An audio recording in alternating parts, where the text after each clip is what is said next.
నమస్కారం. ఈటీవీ 2 తీర్థయాత్ర కార్యక్రమానికి స్వాగతం. మన రాష్ట్రం సుప్రసిద్ధ పుణ్యక్షేత్రాలకు నిలయం. పురాణ మరియు చారిత్రక ప్రాశస్త్యాలతో ఆయా క్షేత్రాలన్నీ దేవీ దేవతల లీలా విశేషాలతో పునీతమవుతున్నాయి. అలా భద్రకాళి అమ్మవారి లీలా విశేషాలతో పవిత్రమైన దివ్యక్షేత్రం భద్రకాళి అమ్మవారి ఆలయ విశేషాలను మనమిప్పుడు వీక్షిద్దామా?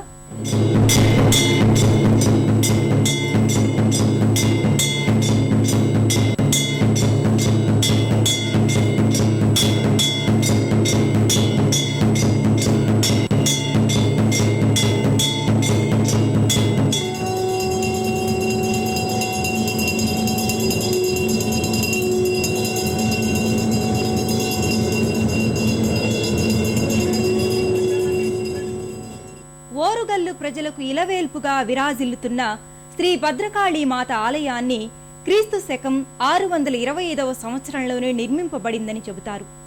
కాకతీయులు ఈశ్వరుణ్ణి ఆరాధించినట్లే అమ్మవారిని కూడా వివిధ రూపాలలో అర్చించారని చారిత్రక ఆధారాల ద్వారా తెలుస్తోంది. ఆ కారణంగానే ఇక్కడ కొలువైయున్న భద్రకాళి అమ్మవారిని సేవించి తరించారని తెలుస్తోంది. మూల మంత్రాత్మిక మూలకూటత్రయ కళేబర కులామృతైక రసిక కుల సంకేత పాలిని మహాశక్తిం కుండలిని విషతంతు తనీయసి భవానీ భావనా గమ్య భవారణ్య కుఠారిక భద్రప్రియ భద్రమూర్తి భక్త సౌభాగ్యదాయిని భక్తిప్రియ భక్తిగమ్య భక్తివస్య భయాపహ శాంభవి శారదారాధ్య శర్వాణి శర్మదాయిని అంటూ భద్రకాళి అమ్మవారి నామస్మరణతో పునీతమవుతున్న దివ్యక్షేత్రం వరంగల్.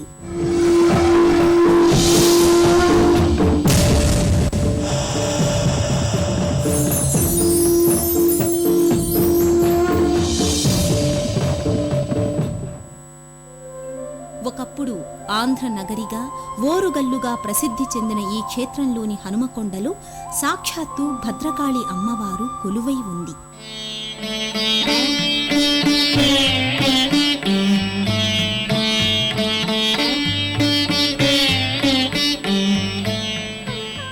భద్రకాళి అమ్మవారి లీలా విశేషాలతో పునీతమవుతున్న ఈ క్షేత్రం వరంగల్కు సుమారు 4 కిలోమీటర్ల దూరంలో ఉంది.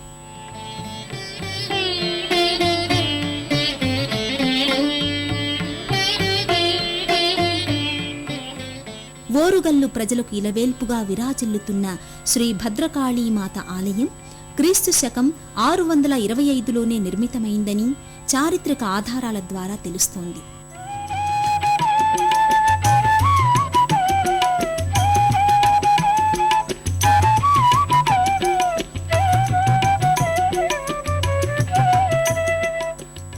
వేంగి చాళుక్యులపై విజయం సాధించడానికి పశ్చిమ చాళుక్య ప్రభువైన 2వ పులకేశి ఈ ఆలయాన్ని నిర్మించి భద్రకాళి అమ్మవారిని ఆరాధించినట్లు చారిత్రక ఆధారాల ద్వారా తెలుస్తోంది.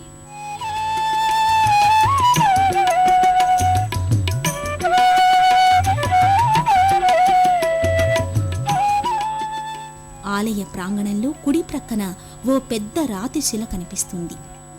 దీని క్రింది భాగంలో పద్మాసనంలో కూర్చున్న పరమేశ్వరుడు దర్శనమిస్తాడు.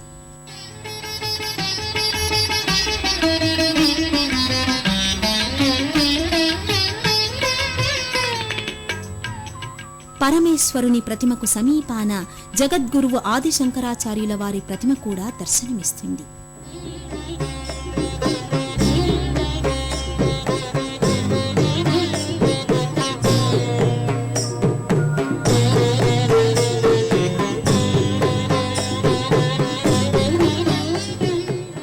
భక్తులు ఆయా ప్రతిమలకు చేతులు జోడించి అనంతరం ఆలయ ప్రాంగణంలో ఉన్న దుకాణాలలో అమ్మవారికి ప్రీతిపాత్రమైన పూజా ద్రవ్యాలను కొనుగోలు చేసుకుని ప్రధానాలయ ప్రాంగణంలోకి ప్రవేశిస్తారు.